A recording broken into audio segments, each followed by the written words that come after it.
Yo minasan, dalam bahasan video kali ini, Min akan membahas tentang kekuatan Gupta di dalam Tensei Star Slam Dataken. Apakah kekuatannya ini lebih hebat ya dibandingkan goblin-goblin lainnya? Dan apakah dia ini merupakan salah satu patron Rimuru terkuat ya dibandingkan yang lainnya juga gitu? Apa saja kelebihan dan kekurangannya pada Gupta? Langsung aja tanpa berlama-lama, kita ke pembahasan videonya guys, check it out.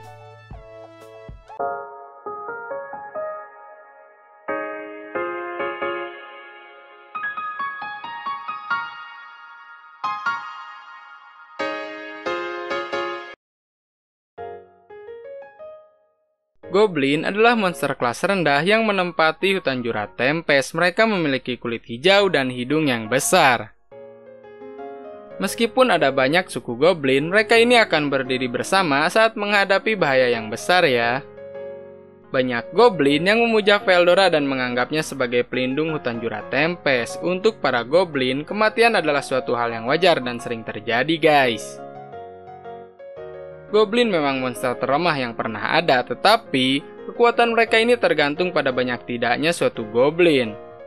Mereka akan bergerak dan menyerang dalam suatu kelompok ya untuk menutupi kekurangan mereka. Goblin bahkan tidak bisa membuat senjata dan hanya bermodalkan kayu saja. Bentuk evolusi dari goblin adalah menjadi hobgoblin. Mereka bisa digolongkan sebagai monster kelas D bahkan hingga monster kelas C. Hobgoblin masih berkulit hijau tetapi tinggi mereka ini berada di sekitaran 180 cm. Untuk goblin yang jantan, mereka ini berevolusi menjadi hobgoblin, sedangkan untuk goblin wanita, mereka berevolusi menjadi goblinas.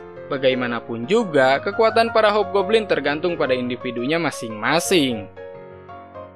Gupta dijuluki sebagai Four Heavenly Kings di antara goblin lainnya. Dirinya adalah salah satu murid Hakuro sejak terakhir berevolusi menjadi Kijin. Saat ini, Gupta memang tinggal di ibu kota Jura Tempest. Di dalam animenya, Gupta ini tidak berubah dengan goblin yang lainnya. Maksudnya tuh, ukurannya segitu-gitu aja ya dan gak nambah tinggi juga kan. Intinya, masih mempertahankan fisiknya dengan goblin yang dulu.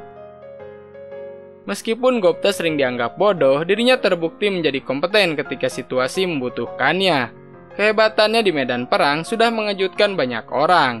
Dirinya adalah orang yang idiot tetapi jenius yang tersembunyi. Bahkan di animenya saat Gupta bertarung dengan Gabiru, Rimuru ini sampai bertanya-tanya dan kebingungan. Kok bisa ya Gupta sehebat ini dan terlihat seperti keajaiban aja gitu? Gupta sangat mempercayai teman-temannya di atas segalanya. Hal ini terlihat saat Gupta disalahkan oleh Kirara Mizutani yang datang dari kerajaan Falmouth. Selama perjalanannya bersama Rimuru Tempest, Gupta ini sering menunjukkan banyak keberuntungan. Gupta adalah salah satu goblin yang hadir setelah Direwolves menyerang desa mereka dan kemudian diberi nama oleh Rimuru Tempest. Saat pergi bersama Rimuru ke kota Dwargon, dirinya dipenjara oleh para dwarf karena menyebabkan sedikit keributan. Selama di penjara, Gupta ini mempelajari bagaimana caranya untuk memanggil sihir bayangan. Setelah kabur dari penjara Dwargon, Gupta ini kembali dengan sendirinya karena ditinggal oleh Rimuru Tempest. Dirinya pernah bertarung dengan Gabiru untuk membuktikan siapa yang lebih kuat. Nah, jika mereka kalah, salah satu dari mereka akan memakan sesuatu yang dimasak oleh Sion. Gupta berhasil memenangkan pertarungan tersebut dan mempermalukan Gabiru pada saat itu. Tidak berhenti di situ saja, Gupta mengambil peranan yang penting dalam pertempuran melawan Jenderal Orc. Selama serangan Karibris, Gupta dan para goblin lainnya ini sedang bertarung melawan Megalodon. Tetapi mereka ini tidak bisa menyelesaikannya dan Hakuro harus ikut campur ke pertarungan tersebut. Kemudian Hakuro berkata kalau Gupta dan para goblin yang lain harus mengikuti latihan yang lebih berat daripada sebelumnya. Saat kerajaan Falmouth menyerang Jura Tempest, Gupta mencoba mempertahankannya. Dirinya mengambil peranan penting dalam serangan Tempest terhadap West Crystal Barrier. Gupta dan Rigurd berhasil menghabisi 100 tentara dari kerajaan Falmouth dengan mudahnya. Well, nantinya Gupta ini akan menjadi salah satu patron yang terkuat ya, atau bisa dibilang 12 patron terkuat ya, dan Gupta termasuk di dalamnya. Tentunya Mimin penasaran banget karena nggak baca LN-nya dan ya nggak baca manganya juga sih.